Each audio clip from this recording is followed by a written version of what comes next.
Hey friends, so do me a favor next time you get the chance. Next time you can, open up your computer, pull up Google, and type in this search for me. Just type in man's best friend and tell me what you get. I know what you're gonna get. You're gonna get dogs. And that's amazing because dogs are the best. Sorry cat people, but you're just wrong on this one. But it's also kind of funny that even though dogs are categorically the best animal, even if I've never met your dog or any dog for that matter, there's one thing I can tell you about your dog or anyone's dog, and that is your dog doesn't talk to you. Your dog's never said a word to you, and yet dogs are considered to be man's best friend. Why is that? It may seem a little strange, and yet if you ever had a dog and lost a dog, you know it can feel like you've lost someone really close to you. It can feel like you've lost a best friend. But why is that? I think it's because we can share all of who we are with our dog, right? We can tell our dog whatever we're thinking. We can share our excitements with our dog. We can share our angry moments with our dog. We can share our secrets with our dog. And our dog is always going to love us. Our dog is never going to judge us. You can share anything with a dog. And I think that's why you feel so close when you can share so much and feel so safe. Maybe you've had a best friend that's the same way, somebody that you feel like you can just totally be yourself with, somebody that you can just totally share anything with. I think when we have those relationships where we can share anything and feel safe, those relationships feel close. They feel like best friends.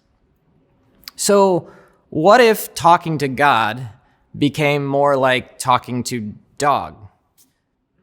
I have so many times where people come up to me and they say, I think I believe in God, but I just never feel close to God. Like I don't feel like God is close to me at all. And I don't really know what to do with that. Sometimes God feels more like our distant grandpa than our best friend or our dog that's napping there on our floor. But what if we could change that simply by sharing more of our life with God? What if sharing more of how we feel and more of how we're doing is one way we can think about prayer? I realize before we can do that, we have to be able to trust God before we're comfortable sharing with God. So there's two things that I want to share with you about God. The first thing is that God is there for you.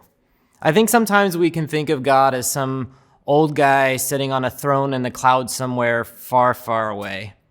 But the story we have of Jesus is that God came and became one of us. God became human. At one point in time, through the story of Jesus, God experienced life being a teenager who probably thought his parents were overbearing and was annoyed by his siblings and thought that his teachers didn't know what they were talking about. So whatever you're going through, you can know that God gets it.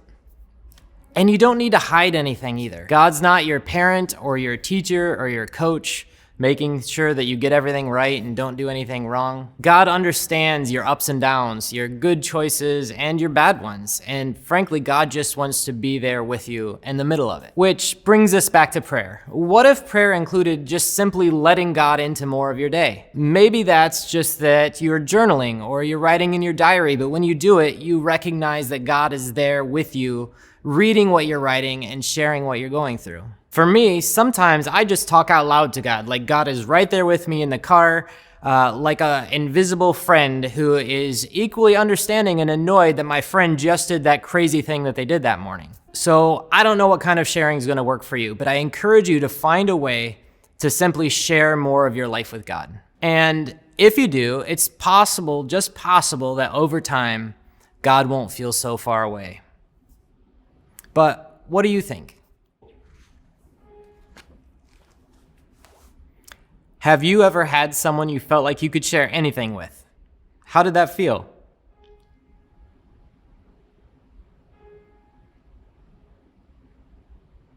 What would be weird about reflecting your feelings to God?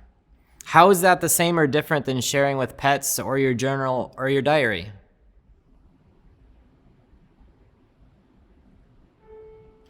Do you think letting God into your personal life has the potential to change how distant God feels?